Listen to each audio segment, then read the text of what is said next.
বড়শি দিয়ে মাছ ধরার পর মাছটি বাড়িতে নিয়ে এলাম ঘে। এরপর মাছটি ভালোভাবে পরিষ্কার করে ধুয়ে নিলাম ঘে। তারপর মাছ রান্নার জন্য প্রয়োজনীয় মশলা ও উপকরণ প্রস্তুত করলাম ঘে। মাছের তরকারি রান্না শুরু করলাম। রান্নাঘর জুড়ে ছড়িয়ে পড়ল দারুণ সুগন্ধ। সকালের নদীর পাড়ে বড়শি হাতে যাই, মনের ভেতর আশা ছিল একটা মাছই চাই।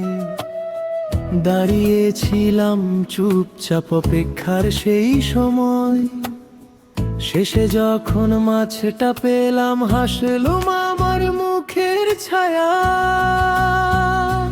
মাছ ধরলাম, মাছ রান্না করলাম, নিজের হাতে ভাত খেলাম।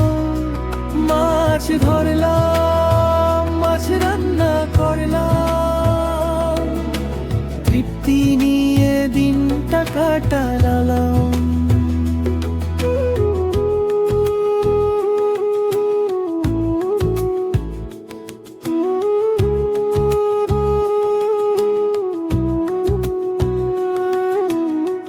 বাড়ি ফিরে মাছটা নিয়ে ভালো করে ধুই, মশলা দিয়ে যত্ন করে চুলায় দিলাম ছুঁই।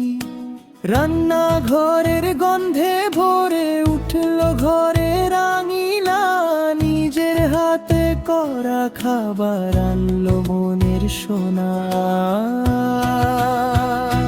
মাছ ধরলাম, মাছ রান্না করলাম, নিজের হাতে ভাত খেলালাম। মাছ ধরলাম, মাছ রান্না করলাম, সাধারণ সুখে মন ভরালাম।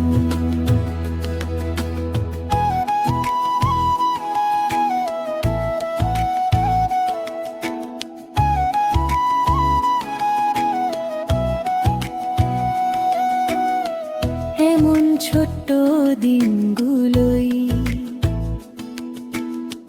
জীবনের আসল মান।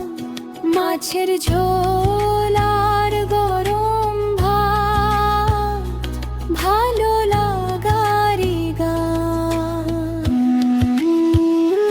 মাছ ধরলাম, মাছ রান্না করলাম, নিজের হাতে ভাত খেলাম।